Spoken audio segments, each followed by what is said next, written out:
бұл болса, кешегі уәдем бойынша сіздерге өз отбасыларыңызда, я сәлеметсіз бе, қалдарыңыз қалай? Несеп деген кіші дәрет. Сіз осы кіші дәретті тексеріп аласыздар өздеріңіз. Енді осыдағы нақ майдандағы сіздерге, көріңіздер. Кім даусын?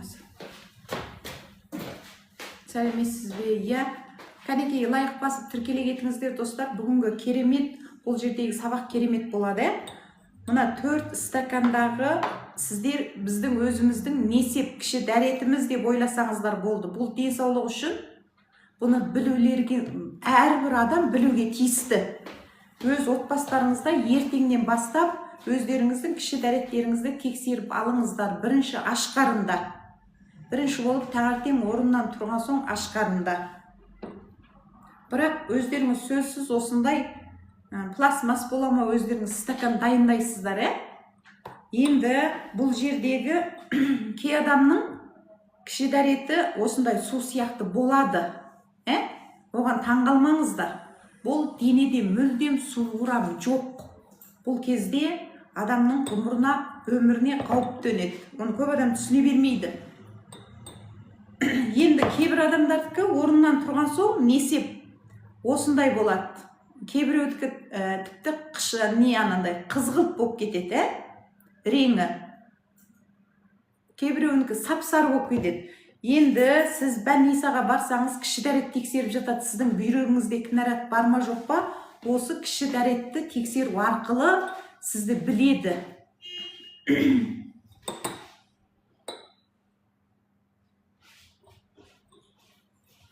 Кәнекей достар, лайк басып тіркеле кетіңіздер. Бізді көптеп қолдай отырыңыздар.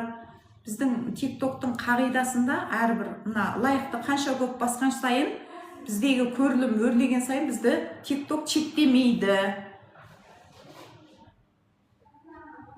Болмаса бізді чектеп тастайды.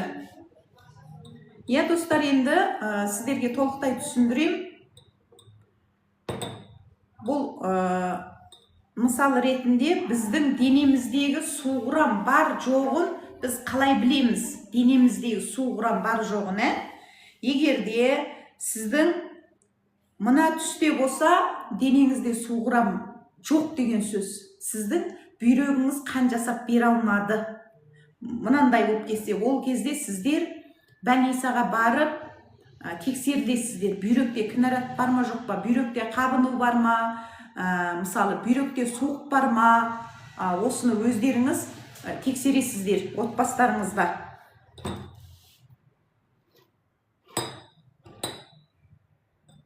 Бұл біздің кіші дәретіміз деп ойласақ болды. Несеп, Несеп. Мысалы ретінде мен бірден толықтай айтам, бұл су сияқты ақ түсте болса, сіздің денеңізде су құрам мүлдемге жоқ. Ол кезде сіз бір күн, 2 күн емес, бәленбай жыл сусыз өмір сүріп келдіңіз. Ол кезде біз қайтеміз? Ақыры біз ауруға кіріптар боламыз. Өзіміз ақшаға сатып алған ауру ол. Қалай ақшаға сатып алған? Сіз денсаулықты күтпедіңіз. Сіздің денсаулығыңыз өзіңіздің отбасыңызда, өзіңіздің қолыңызда тұр. Бүгін сорпа іштік, қонаққа бардық, тойладық, жай жаттық, тамақтар дұрыс ішпедік, пиво іштік, ашты жедік, тәтті жедік. Сонымен денсаулықты өзіміз ақшаға сатып алған ауру бұл. Сізге ауру аспаннан жауған жоқ. Әрбір адамның денсаулығы өз қолында тұр, достар. Ал енді бұл сынаққа келетін болсақ, таңертең орыннан тұрып, бірінші ашқарында кіші дәретті аласыздар. Алып болғаннан кейін өздеріңіз тексересіздер. Сіздердің кіші дәретіңіз мына су сияқты әппақ па? Болады, бұндай мен көргем. Сіздер таңғалмаңыздар. Мынандай болатын болса, сіздің денеңізде су құрам жоқ. Ал енді мынаны алып тастайық, Ал енді мына түсте болатын болса, сіз ертеме кешпе бүйрекке қан сүзу ауруына кіріптар боласыз. Өйткені бүйрек біздегі уытты бөліп шығара алмағандықтан біздегі несеп уланып кеткен. Дәрет, несеп уланып кеткен. Содан түсі осындайға өзгеріп кетеді. Ол кезде дереу больницаға барып қараласыздар, емделесіздер. Бұны сәл қарап жүрсеңіздер, ертең күні төсек тартып жатқан кезде, аурудың зардабын тартқан кезде, бірақ өкінесіздер. Ал енді бұны алып тастадым.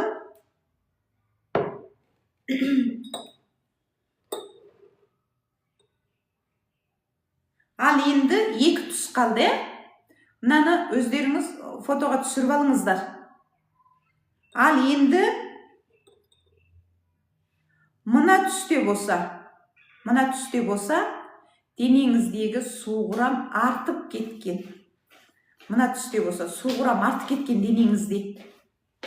Қалай? Денеңіздегі мына ақ түсте болса, денеңізде мүлдемге суғырам жоқ. Мынау жоқ екен, мынау асып кеткен екен. Екеуін алып тастаймыз. Енді мынада болса, бүйрекке қан сүзу ауруына грипптар болады екенбіз, ертеме кешпе. Мына қыздың аузы жаман екен демеңіздер. Өйткені осы білімді оқыдық, мен доктор емеспін. Біз отбасында жағдайда денсаулығымызды тексеріп алуымызға болады. Сондықтан мынадан сақтанасыздар.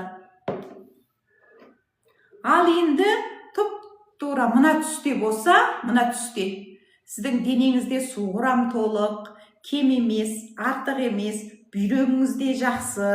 Қандай күшті, достар, міне. Көріңіздер. Мына екі түсті сіздер сәл қарақ қалмаңыздар. Мынау біреу қанығырақ, біреу солғын. Негізі осыны алып қалам. Тура осы түсте болса, сіздерге қандай көрініп тұр білмеймін, мен көзбен көріп айталам. Біздің несебіміз түсі мындай болмау керек, осындай болу керек.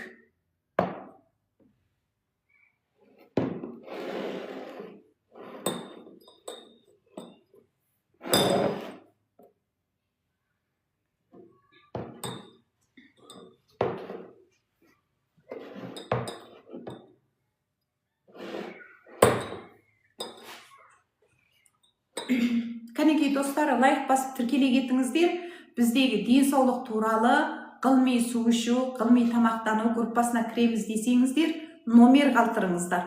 Және бой биіктік салмаққа қарай суды қанша миллиграммнан ішу керек, қанша денсаулығыңыздың сіз қанша салмақ қосқан сайын, сіз кейбір адамдар бұлай ойлайды екен. Ел айта берсін, мен толсам не болыпты, мен өзімнің отбасымның тамағын жеп жатырмын, біреудің қазанына түстім бе, біреудің тамағын жедім ба деп ойлайды екен.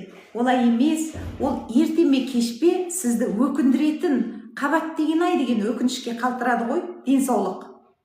Кейбір адамдар ойлайды екен, біз қыс келгенде күтінеміз деп, жазда күн ыстық қой деп. Қателестіңіз, қыстың қамын дейді, жазда ойла дейді.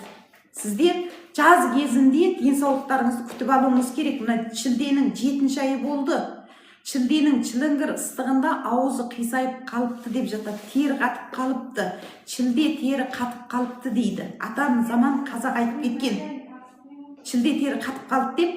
Бұл себеп не? Сіздер шілде айында не суық тигізбейсіздер денелеріңізге. Сол үшін осы шілде айында күтінетін бізде арнаулы группалар құрылды. Сол группаға кіріңіздер. Енді бой биік салмақтарыңыз тастасаңыздар, мен сіздерге қанша килограмм салмақ артып кеттіңіздер, соны есептеп өшерде шығарып беретін болам.